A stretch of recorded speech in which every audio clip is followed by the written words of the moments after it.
میرا تو ذاتی خیال ہمیشہ یہی رہا ہے کہ بات چیت جو ہے وہ چلتی رہنی چاہیے،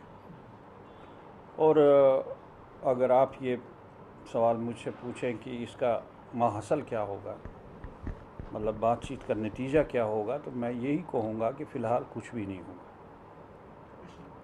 فی الحال کچھ بھی نہیں ہوگا۔ لیکن بات چیت کے دروازے بند کرنے سے جو زہریلا ماحول پیدا ہوتا ہے اس کا علاج کرنا یا اس کے ریپرکشنز کو سہنا بہت مشکل کام ہے۔ اس لیے ڈائلاگ جو ہے وہی الٹیمیٹلی ایک راستہ ہے تمام مسائل کے حل کا۔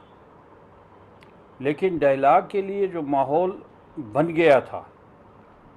پیچھے بن گیا تھا، ہاں، کم از کم این ڈی اے کی سرکار کے دوران جو ہے ایک ایسا ماحول بنا تھا جس میں پاکستان کے سربراہ جنرل مشرف جو ہیں وہ بھی بہت قریب اس خیال کے آئے تھے کہ ایک ساؤتھ ایشین ایسوسیشن جو ہے اس کو تشکیل دینا چاہیے یورپین یونین کی طریقے پر، تاکہ ساؤتھ ایشیا کے چھوٹے ممالک جو ہیں ہندوستان اور پاکستان کے ساتھ کوآپریٹ کر کے ایک نئے ماحول کو سیاسی طور پر جنم دیں، اور جو آپسی ہماری جو اختلافات ہیں، کہیں کشمیر کا مسئلہ ہے، کہیں پانی کا مسئلہ ہے، کہیں بنگلہ دیش کے ساتھ کوئی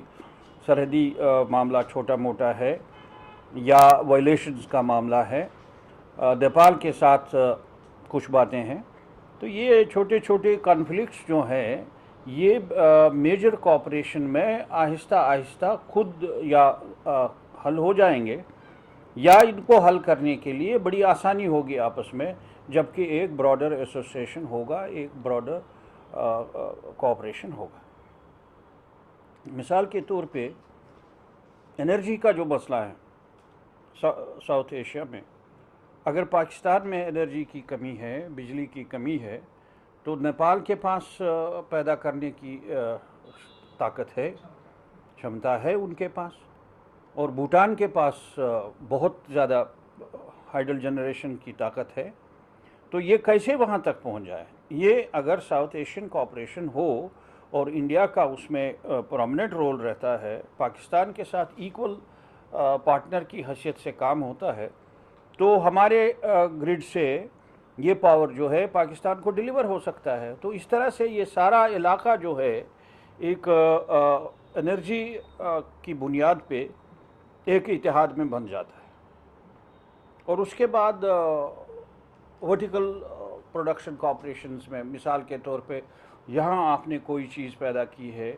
تو نیپال میں اگر آپ کو را مٹیریل ہے یا بجلی مہیا ہے تو وہاں کچھ پیدا کرتے ہیں، تو ایک ڈفرینٹ ایریاز میں ایک جنریشن کے بعد ایک کلیکشن ہو جاتا ہے، اور اس سے کیا ہوتا ہے کہ انویسٹمنٹ جو ہے وہ انویسٹمنٹ بھی پھیلتا ہے بغیر کسی رکاوٹ کے، اور چونکہ بارڈر جو ہیں وہ ایریلیونٹ ہو جاتے ہیں، تو آپ کے لیے آسانی ہے کہ آپ انویسٹمنٹ کو پھیلا سکتے ہیں۔ اور ساؤتھ ایشیا سے باہر سے جو گلوبلائزیشن کا ایک اوپننگ ہوا ہے، اس کی وجہ سے جو انویسٹمنٹ آ سکتا ہے وہ بغیر کسی رکاوٹ کے آ سکتا ہے، کیونکہ ایک پیس کا ایشورنس ہوگا، اور ان ممالک کے درمیان جو کانفلکٹس ہیں ان کے بھڑک جانے کا، ان کے آؤٹ آف کنٹرول ہونے کا کوئی خطرہ نہیں ہوگا، اس لیے انویسٹمنٹ بھی سیف ہوگی۔ تو یہ سارا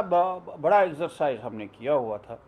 ایک 3 روزہ کانفرنس ہوا تھا بوربن میں، جو ساکما کے جو لوگ تھے انہوں نے سپانسر کیا تھا۔ اس میں پاکستان کے پریزیڈنٹ نے کنکلوڈنگ تقریر جو کی تھی اسلام آباد میں، تو اس میں اس نے اس بات کا تقریباً اقرار کیا تھا کہ جو انڈیا کی پرابلمز ہیں وہ ہم سمجھتے ہیں، ایک سیکولر کنٹری ہے، ان کے بھی کچھ مسئلے ہیں، ہمارے کچھ مسئلے ہیں، اگر ہماری کوئی بات ہے جو وہ نہیں مان سکتے ہیں، ان کی کوئی بات جو